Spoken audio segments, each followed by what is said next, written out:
Hey, what's up, everybody? Welcome to the Rules of Engagement. As always, I'll be your host, Nick axslav ranish, and in this show, we do analysis about Starcraft games. Of course, trying to teach some classic strategy as well as just Starcraft strategy, using Starcraft as a medium.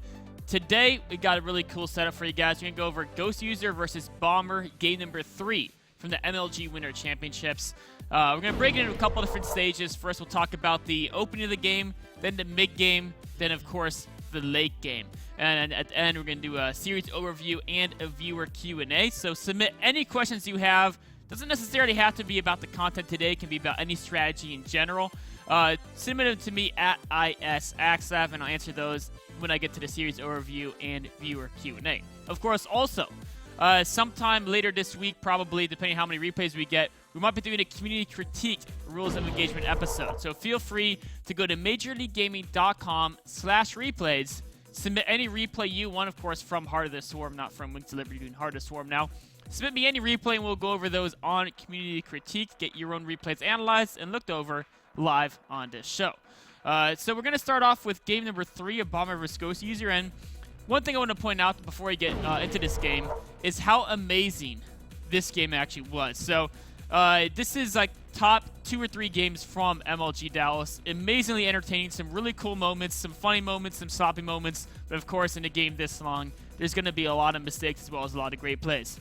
If you want to check out this game, youtube.com/official MLGSC2. Go to our YouTube page and you can either type in Bomber or Goswser, search by their name, or you can go in their playlist and look for the MLG Dallas Round of 32 playlist.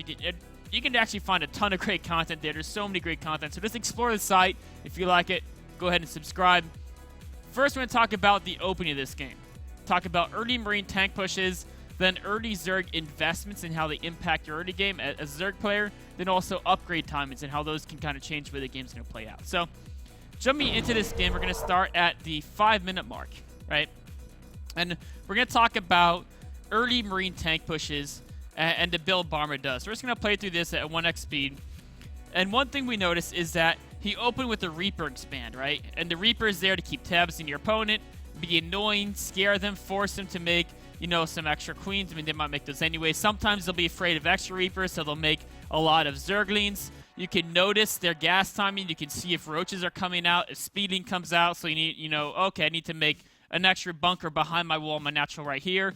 Basically lets you know exactly what's going on. That's one advantage. The other advantage is that this gas comes up earlier, right? You build it before the CC, which means your factory and your reactor come up earlier as well. And having those buildings early, it's really nice because what you can then do is you can basically get the factory quicker, which means you can get all the add-ons quicker. By 6 minutes, all these the reactor and the tech lab are done, which means he can start stim. He can start cranking out Marines 2 at a time.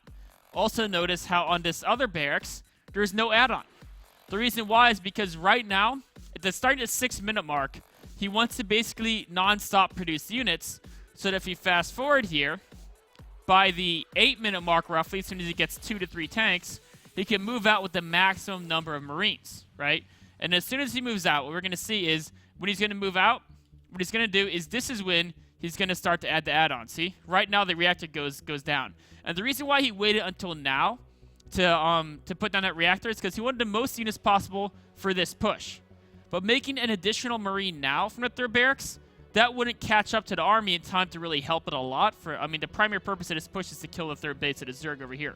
So it wouldn't help the army a lot. And, of course, now is a good time when he can get that reactor so that by the time the Zerg can do a counter push, he has plenty more Marines, or he has more Marine production for his next push. So the other advantage that the Reaper had is that the Zerg basically couldn't get any scout information until roaches or speedings came out. Which means that up until just about, in fact, let's actually back this up just a hair. We can see even at the 7:40 mark from the Zerg perspective, because the Zerg perspective is just now he's getting roaches. Any Zerglings without speed, this Reaper can kite away. So the Zerg player has no vision because the Reaper controls the map. Which means that the Zerg can't poke Zerglings up the ramp and see the Marine count. They can't get into the mineral line and see what's going on. They can't force you to reveal your army until this point right here. And now at this point, one thing that's great is that normally this type of army, this push at the 850 mark, this used to be very, very, very popular And then what happened is a lot of Zerg players started using a ton of speedlings in their play. Most notably, Life has really popularized that.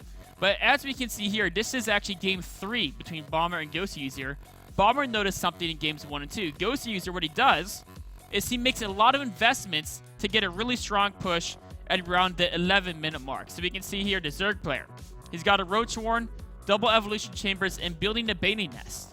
All these units, the Roach Warren is the same cost as 8 Zerglings. These evolution chambers are each 5 Zerglings each in cost, if you add in the drones as well. And the Baiting Nest is going to be another like 8 Zerglings. So if all these buildings were just earlier speed, I mean, you'd still want the 1-1. But even just the Roach Warren and the Baiting Nest, if those were extra speedings early, Goswser could have a large speeding force, and right when this attack hits, of course, this Marine count right here of 20 Marines, if you hit this from both sides with 40 speedlings, you're going to annihilate this force because they have stim, but they don't have combat shields or upgrades. They're on creep, so the Zerglings will get that really, really good surround.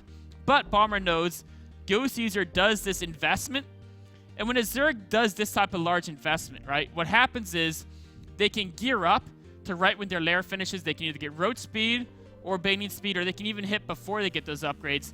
And the key thing is they're looking to deny the Terran third base. And Goswser did this, I think, in game 2. And he actually, game 2, he almost won. And it was insanely close. If he dealt with the drops a little better, he would have won game 2 with this really powerful timing using Banelings and, of course, the Roaches, which he has the Roach Warren back up here. So really powerful timing to deny the third base. But all this production here, that means not many units at the 8 to 9 minute marks. And that's why Bomber brought back this retro build to try to punish it. As we can see here, this early Marine tank push, if there's not a high speeding count, the Marines don't need to medevacs. They don't need to be fighting off creep. They don't need a large unit count so the Zerglings cannot get great service area.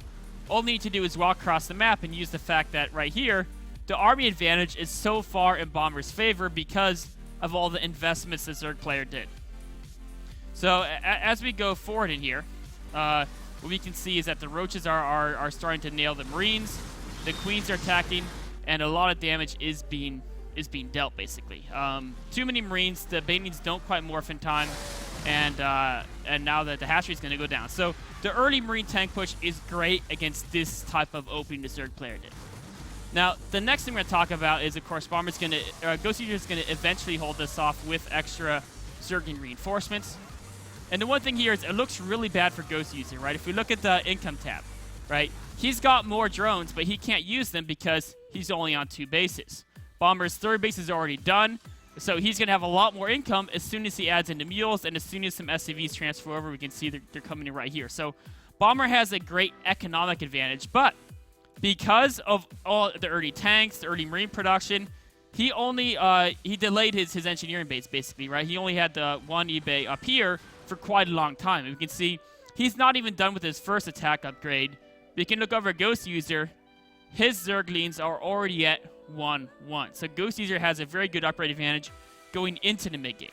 What that means is that, yes, he has economic disadvantage, but his army will be stronger because while Bomber has the stronger economy, Bomber's economy hasn't quite yet paid off because he's still off these same 3 production buildings because all his investments have gone to getting the second eBay, the armory, the starport, and the third CC. So Bomber has the economic advantage from this opening because it caught Goswser unprepared. But going forward, Goswser has the upgrade advantage, which means he can trade armies very efficiently in the mid-game until Bomber can get the economic advantage to pay off. This kind of covers how this game opened with Bomber getting a really great tank push coming in. Take a short break and we'll talk about the mid-game, and then eventually we'll get to late game where this game gets really, really exciting. See you guys in a minute.